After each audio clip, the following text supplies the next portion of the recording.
My name is Karen. I'm a housewife who married into a farming family. Having been married to Michael for 20 years, my days are filled with farm work and household chores from dawn till dusk, but it's not all that bad. Hey, Karen. This soup stock, you used instant powder, didn't you? You should be making the stock from scratch. Seriously, Karen has a talent for making awful meals.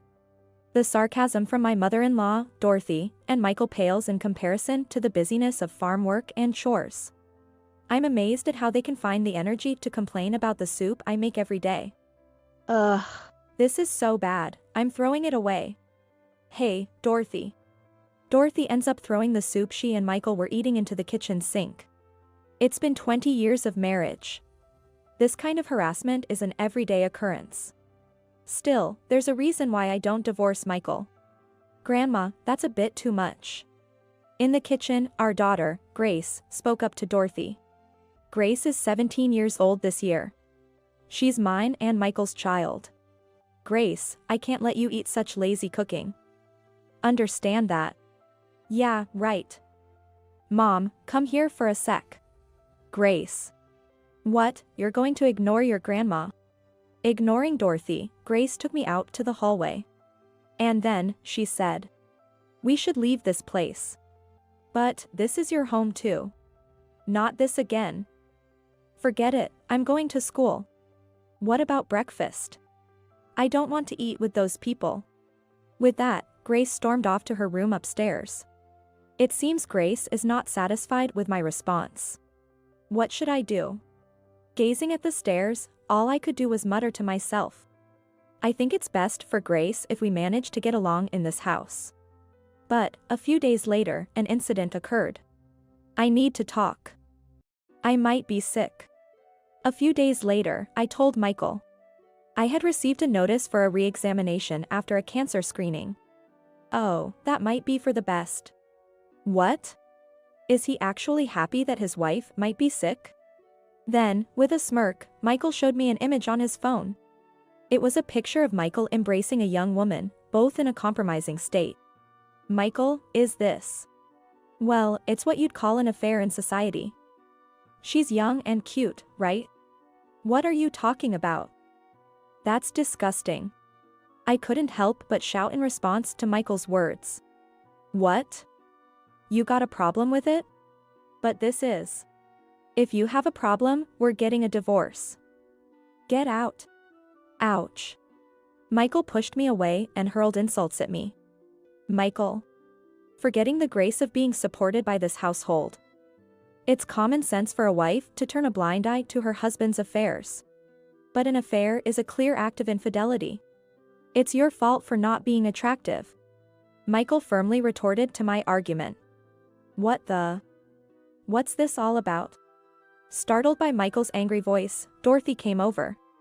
Mom, listen to this. Karen is being utterly unreasonable. My husband proudly admitted to his affair and claimed that my opposition to it was unreasonable, appealing to Dorothy. Even Dorothy, who's always lenient with her son, would surely take my side this time. How foolish I was to think so even for a moment. After hearing Michael's side, Dorothy said, "That's Karen's fault." What? It's normal for a husband to have a mistress. It's narrow-minded not to accept that. Think about Michael, who you're blaming. I was speechless at Dorothy's statement. Wouldn't Dorothy dislike being cheated on herself? Dorothy, would you be okay if your late husband had a mistress? Since you're a failure as a wife, it's only pitiful if Michael doesn't have a mistress. I was dumbfounded by Dorothy's statement. And then, Michael said this to me. Exactly. I'm going on a trip abroad with her tomorrow. Don't slack off on the housework and chores while I'm gone. Michael, is that? Shut up. Who needs a sick woman anyway? I was speechless at Michael's words. I can no longer continue as his wife. But if we divorced, and Grace ended up staying in this house. The thought made me shudder. I must avoid that at all costs. However, the situation would take an unexpected turn. Please, let's get a divorce. I'm begging you. At dinner that day, I was begging to Michael. Mom. Glancing at Grace, who was staring at me in shock, I continued. I've endured for Grace's sake. But I can't forgive an affair. I'll take Grace and leave this house. Wait a minute. Grace is my granddaughter. If she's your granddaughter, why not have Michael's girlfriend bear one for you? Wait, Dad. Are you really having an affair? Grace. Don't be fooled by this woman. It's normal for a husband to have a mistress, and it's abnormal for a wife not to tolerate it. Grandma, please just be quiet for a moment. Even Dorothy fell silent when Grace firmly stood her ground. I won't pay any alimony. Even if you call it an affair, there's no evidence. You can't sue me. Michael's gleeful laughter brought my anger to a boiling point. But I couldn't afford to get emotional here. I had to make sure, at all costs, that Grace would come with me. I don't need alimony. But I'm taking Grace with me.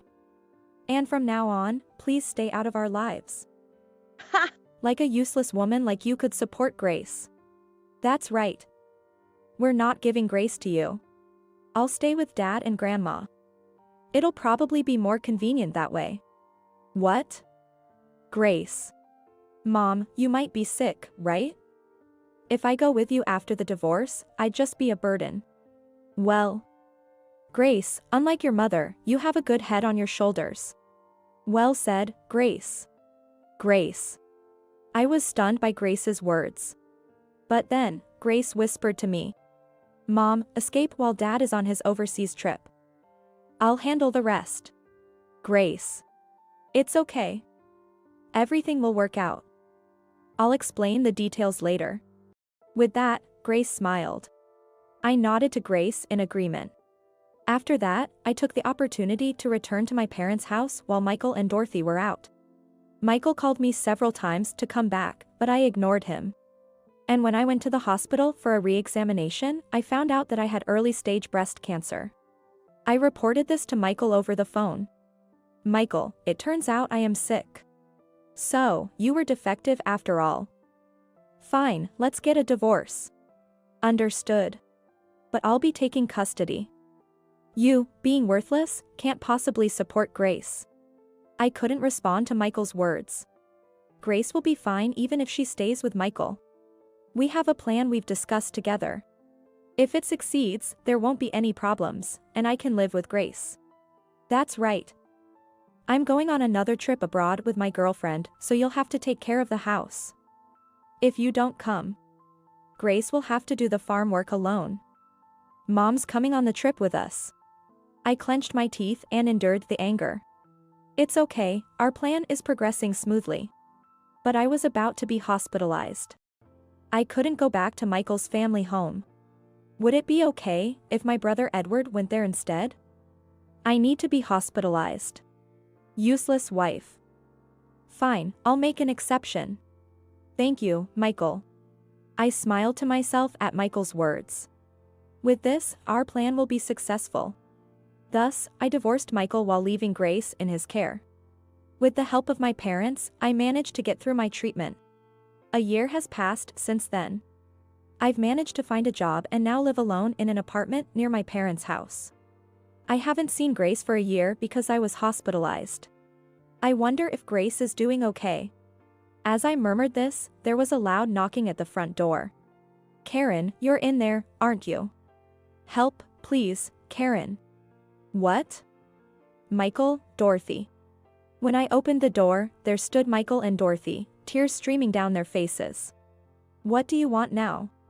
Ignoring my cold reception, the two of them started making a scene right at the entrance. Please, stop Grace. We were wrong, so please tell Grace not to sue us. What happened? And please, not here. We have neighbors. Oh, sorry. Yes, we went too far. The two of them said, looking embarrassed and shrugging their shoulders. Come in first. Then we'll talk. Michael and Dorothy hesitantly entered my apartment. And then, I was about to hear an astonishing story from the two of them. Grace has left home. What? And she's not listening to us about not suing us. Meaning? Well, here's what happened. They explained what had happened with Grace. Grace had left home with evidence of Michael's affair and a cash card in my name that Michael had hidden. So, where is Grace now? She's with Edward. Seriously? My brother Edward is a lawyer. It seemed that Grace had gone to consult with Edward about suing Michael for his affair. Have you had any contact from Edward or Grace? No. I haven't heard anything. Listen. If they say anything, make sure they don't sue us. Oh, okay. Remember that. That's your duty as a wife. But I'm already divorced from Michael. Really? Just when I thought I could start a new family with my girlfriend, Grace has to go and ruin everything. If Grace contacts you, make sure you tell her not to sue us. What happened to their submissive attitude just now? As soon as they realized I didn't know the situation, they reverted to their usual way of speaking to me. Hey. The train fare. What? We came all the way from afar, so it's only natural you pay for our transportation. Okay, got it. Fearing trouble from resisting, I offered $100 to the two of them. Michael and Dorothy snatched it and left. Mom. Are you doing okay? After they left, I received a call from Grace. The plan worked, didn't it? Yeah. I took the evidence of the affair and the cash card Dad had hidden in your name. Where are you now? I'm at Edward's place. When Edward saw the evidence of the affair I brought, he couldn't help but smile with satisfaction. Hearing Grace's cheerful voice made me burst into laughter as well. I never imagined you'd come up with something like this. Even when Edward and I looked for evidence of the affair a year ago, we couldn't find any. That's what I told you, right? Everything would work out. But how did you manage to gather the evidence? It was easy. Dad didn't put a lock on his phone. So I was able to secretly get hold of the correspondence and pictures with his mistress that would serve as evidence. But your dad and I are already divorced. I wonder if we can still demand alimony. I asked Edward about that too, and he said it's fine. There's a 3-year statute of limitations after the divorce. And as long as it hasn't passed, it's entirely possible to claim alimony. I see. So that's why you stayed with Dad, to help out with this. I didn't want to see Mom suffer because of Dad. I wanted to make him suffer so he'd learn his lesson. Otherwise, he'll never reflect on his affair. I understand. I won't let your efforts go to waste. Indeed, Grace had stayed with Michael to gather evidence of his affair and reclaim the savings Michael had taken from me. Now we just have to finish this off. Right. But this was the beginning of a new challenge. After that, I consulted with Edward and prepared to file for alimony. When we sent the demand for alimony through a certified letter, Michael called me in a rage. What do you mean by demanding alimony? Don't mess with me. I'm sorry, but considering Grace's future and everything, I thought it best to settle things with you. That's why I had the certified letter sent. What do you mean, settle things? And where's Grace? I don't see why I need to tell you that. I had become able to firmly respond to Michael's yelling. So, I'll be expecting the alimony payment, thank you. There's no way I'm paying. I'll sue you for being a worthless wife. Be ready for that. Michael said that, but I had already anticipated such a move. Edward and I decided to also claim alimony from Michael's mistress. This is legally permissible, as the responsibility for alimony due to affairs and cheating also falls on the partner involved. Michael's mistress was living with her parents, so the certified letter was undoubtedly seen by her family as well. Ladies and gentlemen, you can imagine what happened next. I'm truly, truly sorry. The mistress contacted Edward's law office in tears after reading the certified letter. Her parents were furious and told her to use all her savings to repay the alimony. She begged Edward for a reduction in the amount. Of course, he refused. Edward managed to get the mistress's parents to agree to pay the full amount of alimony. As for Michael, he was left to walk the path of ruin on his own. Though he blustered about suing me, he couldn't find a lawyer, and his plan fell through. It seems his relationship with the mistress also turned sour because of the alimony. And Dorothy? She was so mentally affected by the whole situation that she suffered a cerebral hemorrhage and became in need of care. Now, I must tell you what happened to Grace and me. Mom, I'm off. Take care. Grace is currently working part-time while attending a night high school from my apartment to save up for college. The alimony will be used for Grace's educational expenses. Of course, Michael has contacted me several times asking for reconciliation. You guys. I'll forgive you, so come back. Otherwise, you'll regret it. Every time he threatened me like this, I recorded the call and consulted with Edward, my lawyer brother. We filed a report for being threatened. As expected, Michael also tried to contact Grace. I'm your guardian, you know. Do you have any idea what happens when you disrespect me? Yeah. I'm glad you're not my guardian. I wouldn't want to live with a crappy dad like you. What? What do you mean by that? When I talked to you about the custody, you said, do whatever you want. So, I had Mom become my guardian. But Dad. You were always off on trips abroad with your mistress, hardly listening to what Edward had to say. I won't accept that. Don't mess with me. Then, why don't you check the family registry? You'll probably find that my last name has been changed to Mom's maiden name. With that, Grace hung up the phone. Undeterred, Michael kept calling, threatening, if you don't give me the custody, I won't let you off easy. As a result, Michael was investigated by the police on suspicion of making threats. Being his first offense, he was not prosecuted. However, rumors that he was arrested by the police have spread around the neighborhood, and he's been living uncomfortably ever since. Since then, there's been no contact from Michael. I had endured for years for the sake of my daughter, but I never imagined that she would take revenge on her cheating ex-husband for me. I hope to continue supporting each other and living together with my kind-hearted daughter. Mom, thank you for always protecting me. It's me who should be thanking you. I had no idea you'd become so dependable. You've grown up before I knew it, becoming such a kind person. I'm so happy. Now, it's my turn to work hard for her sake. Annie, you are really cute, aren't you? As the door opened, the voice became clear. And upon hearing that name from Jason's mouth, I froze.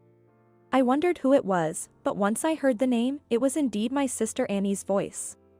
Jason foolishly called out Annie's name over and over again. I was trembling but then had a realization. I had to capture this moment on video as evidence. I made sure to record it on my cell phone and quietly left the scene. After a while, the two of them came out of the bedroom. Seeing me, they turned pale, and I said, "Oh yeah, I sent the video of the two of you to Keith. Anyway, let's discuss what to do next among the four of us soon." At my words, Annie's face turned even paler. What? What do you mean? What I mean is exactly what I said. I've kept the video as evidence. What have you done?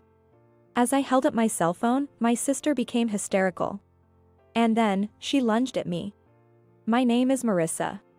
I'm a 45-year-old housewife. I have 2 boys in the 6th grade. They are twins. I've heard that twins run in families. Interestingly, I'm also a twin. I have a twin sister named Annie. Being identical twins, we didn't really have a sisterly bond. Rather, we were more like rivals. Even if we weren't twins, I grew up constantly being compared to Annie. Before long, I developed a strong complex towards her, and she too prioritized beating me above all else. Annie was always the cute and friendly child. On the other hand, I was shy and introverted. And because I was also shy with strangers, everyone was drawn to Annie when we first met. Although we were rivals, I loved Annie. I adored her, who was always smiling and popular. But it seemed Annie wasn't feeling the same way. We used to play a lot together when we were in elementary school, but I always ended up with the roles nobody wanted. Marissa, you're it. During games of tag, when nobody wanted to be it, I was always forced into the role. Even when one of my friends suggested deciding by rock paper scissors, Annie would pressure me with, "You want to be it, right, Marissa?" Not wanting to be disliked by Annie or excluded by my peers, all I could do was nod in agreement. Annie's behavior wasn't limited to playtime. It was in the 6th grade. When we were deciding roles for a school play. We were going to perform Snow White, and I, not being much of an actress, hoped to be the narrator. However, I caught a cold and had to miss school on the day roles were assigned. You want to be the narrator, right? I'll tell Mr. Daniel for you. Annie said that, so I trusted her and felt relieved. But when I got better and went back to school, I found out I had been cast as the lead role. Why am I the lead? I was shocked and asked my friend. Then, my friend uttered unbelievable words. Annie said that Marissa wanted to play the lead role. What? I didn't say that. But it's already been decided. It seemed that no one in our adolescence, at the age of 6th graders, wanted to play the role of Snow White due to shyness. That's why I, who was absent, was chosen for the role. Mr. Daniel also found it strange that I, usually so reserved, would want to play the lead role. Annie, did Marissa really say that? Mr. Daniel even confirmed with her. It's true. She wants to do it but is too shy to volunteer, so please let this be an opportunity for Marissa to take the lead. But Annie recommended me in a way that made it seem like she was doing it for my sake. I was in tears, insisting that I couldn't do it and didn't want to. However, everyone's roles had already been decided. Chided by Mr. Daniel and our parents, I somehow managed to muster the effort. Thanks to that, the play was a great success. Mr. Daniel, our parents, and my friends all praised me, saying, "You did great." Among them, only Annie looked at me with displeasure. Anyone could have done that much. It's stupid to get all excited about such a thing. And so, she began to speak harshly. It was then that I truly realized Annie hated me. After that, Annie stopped inviting me to play. At first, I was sad, but then I realized it was better not to be pushed into unpleasant roles. And I started to make good friends and have a good time. In middle school, many people didn't even know Annie and I were twins. We were that different and hardly spoke at school. I made sure we weren't in the same classes and enjoyed my time, but one day, as exams approached and I was studying in my room, Annie came to talk to me. Studying? Have you decided which high school you're applying to? Yeah, I'm thinking of going to C High School. C High School is the closest school to my house. It has a competitive entry score of over 60. I had been studying hard for 3 years, wanting to get in. But Annie, who knew nothing about it, laughed when I told her it was my first choice. C High School? That's impossible. Why don't you just come to B High School with me? You probably wouldn't even have to study much to get in there. She said. Annie always tried to control me. But I didn't want her to dictate my choice of high school. For the first time, I stood up to her. I've decided to go to C High School. You can't know if it's impossible or not, Annie. If you don't want to study, that's fine. But don't get in my way, I retorted. I quickly looked away and returned to my textbook. What? How dare you speak to your sister like that? Angered by my response, Annie grabbed my textbook and threw it on the floor. What are you doing? Even if you study, it's useless, ugly.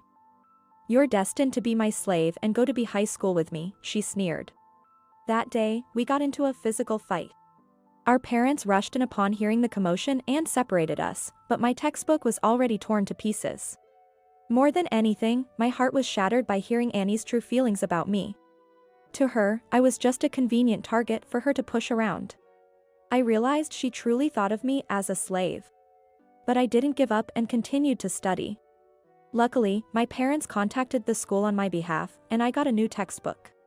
With their support, Annie no longer interfered with my studies, and I was able to immerse myself and eventually got accepted into my desired school. True to her word, Annie barely studied and went on to B High School. Thus, we went our separate ways for high school and later on to different universities. And then we both found jobs. As an adult, I started living on my own. And that's when I met a man. He was Jason, my husband. Jason and I were hired at the same time and came from similar backgrounds. Feeling a connection, we started seeing each other, and he asked me out. Actually, I like you, Marissa. I'd be happy if you'd go out with me, he said. I was utterly surprised. I had feelings for Jason too. But I didn't have the courage to say such things out loud. I'm not cute like Annie, and since I hardly had any romantic experiences during my school days, I couldn't believe that he felt the same way about me. I'm happy.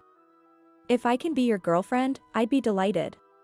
I was over the moon with the presence of my first ever boyfriend. Since starting to date Jason, I devoted myself to him, cooking meals and even packing lunches for him. Jason also started coming over to my place, and we began to spend our days as if we were semi-living together. Marissa, I'll cook dinner today. But it wasn't just me doing things for him, Jason was also cooperative with household chores. Doing housework together was fun, and I started to think that we could make a good married couple if it were with Jason. And 3 years after we started dating, we decided to get married. I was very happy and delighted about it, but there was one thing that worried me. You have a twin sister, right, Marissa? I'd like to meet her, Jason said.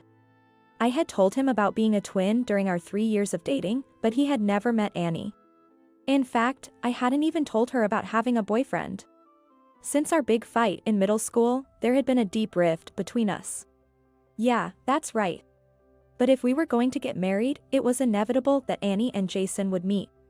The thought of how Annie might scorn me was depressing, but I decided it was time to introduce them. What? Marriage? When did this happen? Annie, whom I haven't spoken on the phone for a long time, seemed surprised by my news. I had told our parents, but it seemed Annie hadn't heard yet. It was news to her. Yeah. And I want to introduce you to the man I'm going to marry.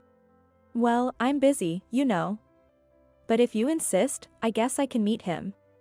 As usual, Annie was condescending, but I pleaded with her to make time. Annie was still like a child in some ways. I figured I had to be the adult and humble myself. So, we went back home to coincide with Annie's day off. Jason suggested we all have a meal together at a restaurant, so we made plans to meet there. And on the day, we went to the restaurant. But even when it was time, Annie hadn't shown up. Annie's late. She said she'd be here on time. Sorry, Jason. It's totally fine. I'm sure she'll show up eventually, let's just wait a bit. Both my parents and I were considerate of Jason, and I felt sorry for him. And 15 minutes after the promised time, Annie showed up in a flashy dress. Sorry, did you wait? We did wait. And what's with that outfit? Well, I thought it was kind of like an introductory meeting, so I figured I should dress up. I was flabbergasted by her. And it wasn't just me. My parents could only give a wry smile. If she knew it was an introductory meeting, I wished she wouldn't be late without contacting us. Especially, the reason for being late was just to dress up. As an adult, I found it questionable. But since it was a special occasion, I swallowed my words. Then, Annie, Jason, and I introduced each other. Wow, Marissa, you snagged a handsome one. Working at the same place means he must be earning well. Annie kept making rude remarks to Jason, whom she was meeting for the first time. What do you usually do on your days off? With Marissa. Not that. Before you started dating Marissa. She bombarded Jason with questions as if it were a mixer. Despite my parents repeatedly trying to stop her, Annie wouldn't stop talking, saying, "It's fine. I'm just curious about who Marissa's husband-to-be is." Jason, ever the gentleman, assured me, "Don't worry about it," and continued to engage with Annie. The dinner was so exhausting that by the end, I was sighing with fatigue. But it didn't end there. Annie is an interesting person, quite the opposite of you, Marissa. I always think we're quite the unalike twins. When I responded with a wry smile, Jason said, "Maybe you should take a leaf out of Annie's book. She's always smiling, good at conversation. And cute." If I had met Annie first. I was taken aback. I had told him about my difficulties with Annie. This comment, knowing that, was more shocking than infuriating. Then why don't you marry Annie? She did say she found you handsome. When I retorted, Jason quickly apologized, looking flustered. Sorry. It was just a joke. I'm glad I met you, Marissa, and I don't have any special feelings for Annie.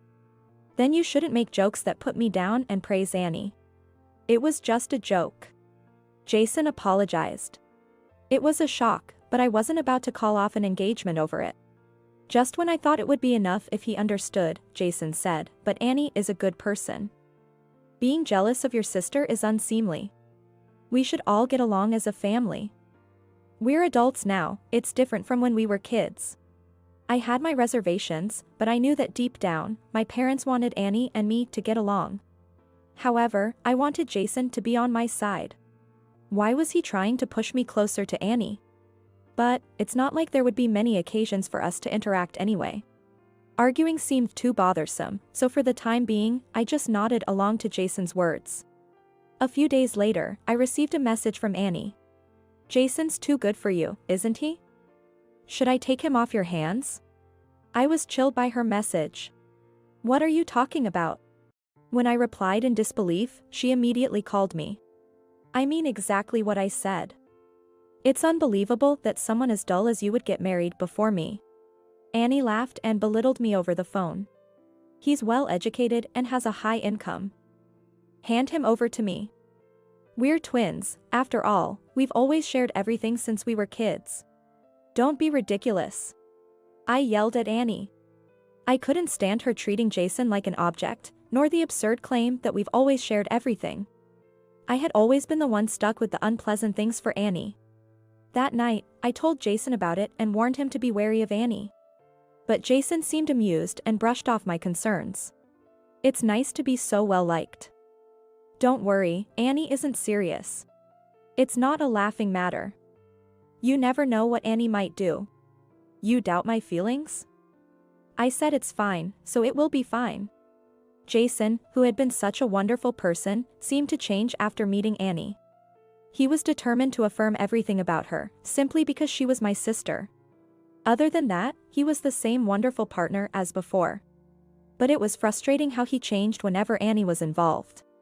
Don't worry so much. But as Jason said, as long as he wasn't swayed, Annie couldn't do anything. Being disturbed by Annie's words meant I didn't fully trust Jason. So I was told. Indeed, that was probably true. I decided to trust Jason and ignore Annie's words. Annie continued to send me snide messages, but I didn't respond. Fortunately, Annie didn't do anything to us, and I hoped we would become a wonderful family, enjoying a happy marriage. Years passed. When I was over 40, my parents informed me that Annie had gotten married. By then, I had blocked her and we weren't in contact. Occasionally, we'd see each other at our parents' house, but every encounter with Annie resulted in verbal abuse. Approaching 40 and still unmarried, Annie began to take out her frustrations on me, and it seemed she was avoiding me too. Given her age and difficult personality, I didn't think she would marry. But it seemed she had found someone, and I genuinely felt happy for her.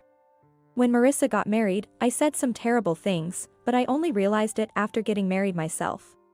Annie then apologized to me through our parents. From then on, we started to communicate again.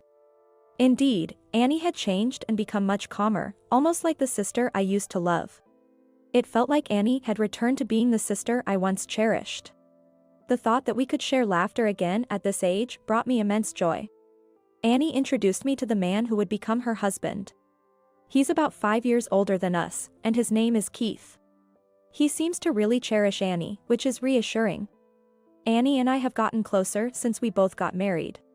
Our parents are very happy to see us sisters getting along well. I want to make up for the time we spent apart.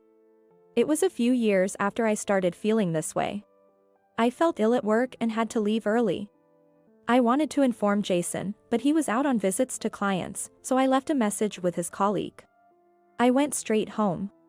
Upon entering, I immediately sensed something was off in the house. It felt like someone was inside, even though it should have been empty.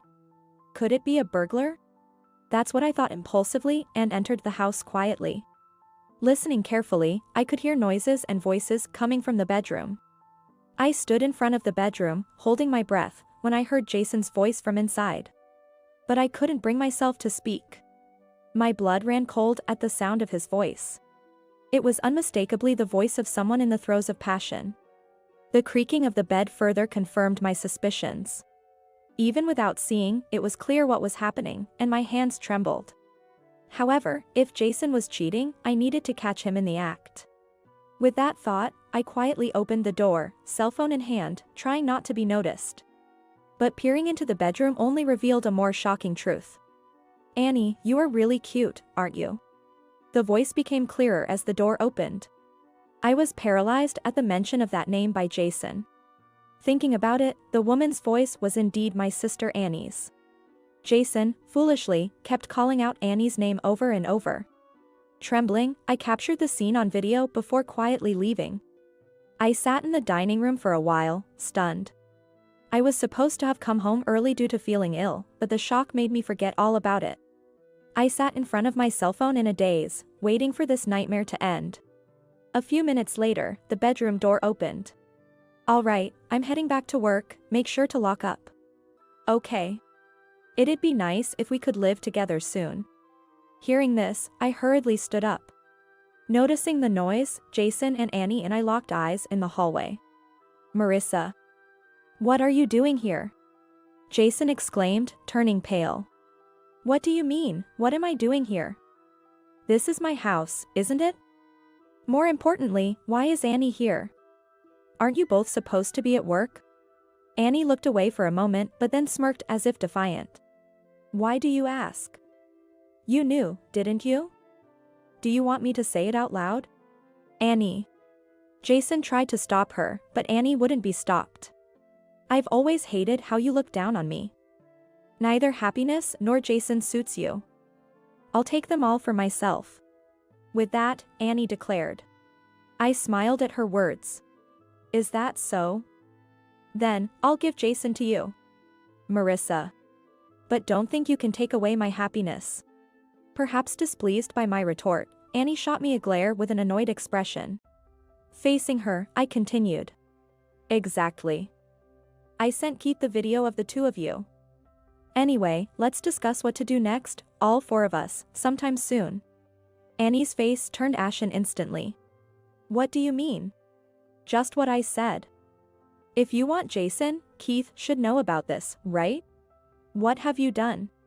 Annie became hysterical, lunging at me. "Annie, calm down." "How can I possibly calm down?" Jason hurried to stop her. But Annie showed no signs of calming down. At that moment, Annie's phone in her bag rang. She froze at the sound. "Looks like it might be Keith calling." Annie stood there, as pale as a ghost, hesitantly staring at her bag. But there was no sign she was going to answer her phone. In the silent room, only the sound of a cell phone echoed. After a while, my phone started to ring. "See? Since you didn't pick up, he's calling me." "Marissa. I'm truly sorry. Please forgive Annie. Can you please cover for her with Keith? If things continue this way, Annie might lose everything." Jason started to speak as if he was defending Annie. Next to him, Annie began to cry bitterly. She was acting like the tragic heroine of a story. What Jason said made sense. In fact, Keith is Annie's husband and also the president of the company she works for. If he found out about Annie's infidelity, it could lead to divorce, and she might not be able to continue working at his company. Especially since it's during working hours. It's a bleak outlook, but she doesn't deserve any sympathy. She knew what she was risking when she did it. "I can't cover for her." "That's what I said." "That's too harsh." Jason continued to try to defend Annie. I was so irritated by his words that I glared at him. "Do you think this is the time to be worried about others? Annie isn't the only one who could lose her family and job." At my shout, Jason flinched.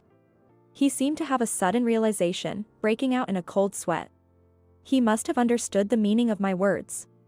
"Just so you know, I've sent your department and name, along with the video, to the company's main email address." "What have you done?" The call from Keith had already ended at some point. Jason and Annie remained standing there, faces filled with despair. After kicking them out, I called Keith. "Sorry to bother you at work. You're calling about the video, right?" "Yeah. It's Jason, right?" "Yes." I quietly replied to Keith's gentle voice. "I'm sorry for asking you to do this." Then, he said that. Actually, Keith had consulted me because he thought something was off with Annie. It might have been possible for the old Annie, but the current Annie truly loved Keith. I didn't think she would cheat, and I had told Keith as much. But if Annie ever did something, he had asked me to get evidence. That's why I think I was able to film it calmly. Please don't apologize. I'm glad I could keep evidence of Jason's infidelity. If you hadn't asked me to, I probably wouldn't have thought to remain calm like that. I told Keith that. It would be a lie to say I wasn't shocked. It's shocking enough that it was just an affair, let alone with my own sister. I was the one who wanted to go mad. My sons will be home soon, so let's talk another day. I told Keith that and hung up. Tears flowed uncontrollably, but for my sons and my own future, I had to be strong. That day, I went through my usual routines as always. And when the boys had gone to bed, Jason finally came home. You're late. Were you with Annie? When I said that, Jason clearly showed his displeasure and retorted. It's your fault I was called into HR. They said my punishment will be decided later.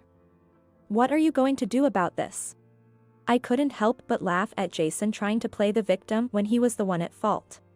Crying over someone like him was a waste of time. There's nothing I can do about it. Do as you please. You realize what you're saying? If we get divorced, I'll take custody of the boys. Are you still going to go through with it? I was appalled by Jason's statement, which sounded like he was using our sons as leverage.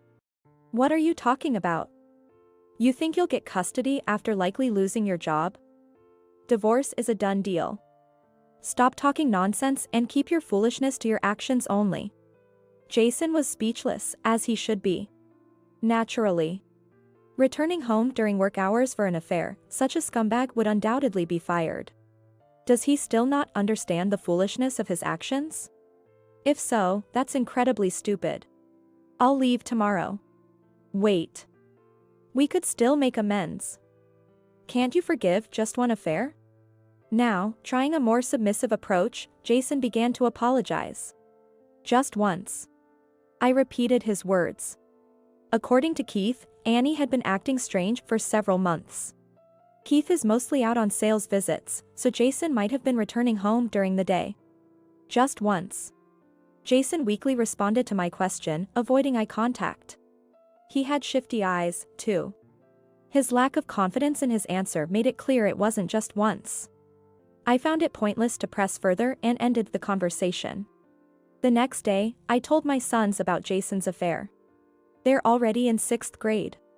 They should understand that hurting and betraying others is wrong. Feeling sorry for exposing them to this during such a sensitive period, I apologized. But they wanted to talk alone, just 2 of them, and went to their room. Soon after, they came out with their bags and said, "Mom, we're on your side." I couldn't help but cry. They comforted me with smiles as I apologized again. Then, we went to my parents' house. My parents were speechless when they heard about Annie and Jason's actions. They had been happy that the sisters were getting along well again, but my mother apologized to me with tears, saying, "Annie hasn't changed." Has she? I'm sorry for always making you endure. Cut ties with Annie and Jason. We'll keep our interactions with Annie to a minimum. My dad said this, and it was a weight off my chest. From that day on, I commuted to work from my parents' house. Jason, presumably suspended, didn't come to the office but kept calling me repeatedly. I ignored him, and eventually, he started sending messages day and night. "I love you, Marissa. Let's live happily as a family of 4 again." I was out of my mind. I was just deceived by that woman. I don't know how to live without you. I was almost fooled for a moment, but my son's laughter at the messages made me realize their absurdity. But I couldn't ignore him forever. Eventually, I'd have to meet him for official divorce. I arranged to meet Jason on a day off, and we decided to meet at a cafe. Choosing a cafe over going back home was Keith's advice. He said that being in a public place would help keep the conversation calm. Keith and Annie also joined us at the cafe, and Annie looked like a completely different person, having lost a lot of weight over the past few days. She must have fallen out of favor with Keith. Serves her right. All right, Annie and Jason, please sign this divorce oaths. It seemed Annie was also reluctant to divorce. To the 2 hesitant to sign, Keith said, "Keith, this is a misunderstanding. It's fine if you two want to divorce, but we're not going to. Are you still saying that?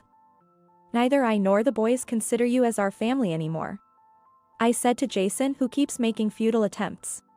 Keith sighed deeply and said, you can go to court if you want, but it's clear you'll lose. Won't it be hard to pay for the legal fees on top of the compensation? Compensation? Of course. You both betrayed your families. Annie to Marissa and me, and Jason also to Marissa and me. You'll have to pay a proper compensation. Annie started trembling in silence. Her silence and gauntness now made sense as the reasons for her behavior. How am I supposed to pay? I might even lose my job. Jason began to argue, turning pale. You brought this on yourself. Besides, you'll have to pay child support for both children. Oh yeah, Annie, I said. At my words, Annie flinched and her shoulders shook. You said you wanted to live together, right? You're welcome to marry and live in that house. I laughed out loud. Make sure you take care of the mortgage too, okay? Jason was startled. He must have forgotten about the mortgage. The two of them sat in front of two divorce oaths, sweating profusely and silent, with colorless expressions. Afterwards, introduced by Keith to a lawyer named Oliver, we were able to successfully claim alimony and child support and finalize our divorce. Despite his initial resistance to divorce, Jason proposed to Annie almost immediately after it was finalized. I knew he had always been fond of Annie. I wonder when his affair turned serious. Hearing that, I couldn't help but feel incredibly pathetic. On the other hand, Annie, who was genuinely in love with Keith, the company president, was discarded by him and, as expected, lost her job too. Despite her deep affection for Keith, why did she end up in such a situation with Jason? I was left with lingering questions, so I asked Keith. Then, Keith hesitantly began to speak. Actually, a few months ago, she started complaining about you. What? Saying that it's extravagant to be married and have children when you're useless. Could it really be because of that? Though it seemed unlikely, considering Annie's personality, it wasn't impossible. But the thought that she would go to such lengths just to set me up sent shivers down my spine. I talked to you because I thought something was off and I was worried you might be in danger. But I never imagined it would lead to this with Jason. I'm really sorry, Keith said, looking genuinely apologetic. It's okay. It's all in the past now. Besides, Jason is also to blame for giving in to Annie's advances. And with that, the conversation ended. Keith and I have agreed to keep in touch for consultations about alimony and legal matters. According to him, the two, burdened by a significant amount of compensation, ended up marrying and living together. Annie, abandoned even by her parents, had nowhere else to go. Having lost her family, she reluctantly accepted Jason's proposal. The following is what I heard from Oliver. Annie seems unable to accept that she was forced to divorce Keith and marry Jason, whom she doesn't love. Because of me. Oliver, who gets verbally abused every time he calls her, can only respond with a wry smile. Though I feel sorry for Oliver, he has been a great support to me, possibly due to Keith's influence, and I'm truly grateful. It seems I'll still need to rely on him for a while to make the alimony calls, and I'll likely continue to need his help in the future. 5 years have passed since then. The alimony and child support payments have been coming in regularly, and my emotional wounds have largely healed. Just as the divorce turmoil had settled and I was getting back to my normal life, I received a call from Oliver after a long time. Annie says she has something to discuss with you. I refused. Whatever she wanted to talk about, it would likely just end with her berating me and using me as a vent for her frustration. I will never trust or forgive Annie again. I conveyed this to Oliver and asked him to decline on my behalf. However, Annie insisted it was urgent, and Jason also requested a meeting as a favor. Their persistence eventually wore me down, and I reluctantly agreed. But I certainly didn't have the courage to meet them alone, so, feeling somewhat guilty, I contacted Keith after a long time. He graciously agreed to accompany me, and I found myself meeting with the two of them after many years. Jason and Annie sat in the cafe with serious expressions. Upon seeing me, Annie's face relaxed slightly. What's this about? Why did you call me here? When I asked, Annie spoke up. Actually, I've developed renal failure and need to undergo dialysis. I was taken aback. It's your fault. No, it's both of your faults that Annie ended up like this. She couldn't sleep without drinking. And yet she had to work because of the alimony. You two are to blame for her health issues. Jason said this indignantly, but I thought it was their own doing. Keith seemed to agree, as he looked dismayed and let out a small sigh. So what? We're not reducing or refunding the alimony. Be grateful we agreed to a payment plan. I stood my ground, and Annie began to plead through her tears. I'll make sure to pay the alimony. But please, I need a kidney. What? I exclaimed in shock at her extreme request. You can't be serious. As I refused, Jason said. You were born as twins with Annie for this reason. You have a duty to help her. What are you talking about? Who's been causing me trouble all this time without ever helping me once? Why are you bringing up such trivial matters when Annie's life is at stake? Jason raised his voice in anger. Annie, with tears streaming down her face, pleads as she utters words of apology. Jason berates me as if I were a monster, demanding a transplant in a manner that feels almost like a threat. Just when it seemed as though I was the one at fault, Keith spoke up. If she needs dialysis, then she should get dialysis. Do you have any idea how hard dialysis is? And do you know how difficult a transplant is? Why should she risk her life for Annie? With that, both of them fell silent. I was relieved by Keith's timely intervention and took a moment to catch my breath. Besides, Annie. You kept saying that Marissa was useless, didn't you? Isn't it too convenient to seek help only when you're in trouble? But that's... Annie, you destroyed Marissa's happy life. Marissa doesn't have any obligation to save your life. Annie broke down crying, and Jason was at a loss for words. They both must have thought I would definitely give them my kidney. If I had been alone, maybe they could have persuaded me. Once again, Keith saved me. Well then, take care.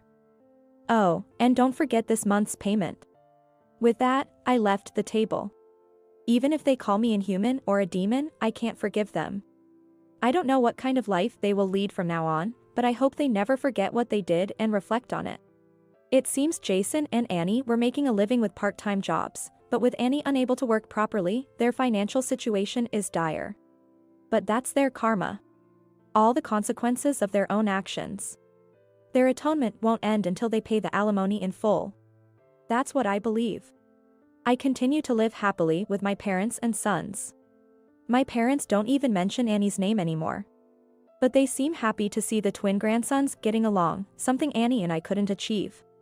It's heartwarming to see the bond my sons have, which Annie and I lacked. Keith and I have kept in touch since then. He's a genuinely kind person, always willing to listen and help. It seems he has feelings for me, but I'm not ready to respond to him yet. I don't want to disturb my sons any further. But in a few years, when my sons are adults, I hope to have the chance to think about my own happiness again.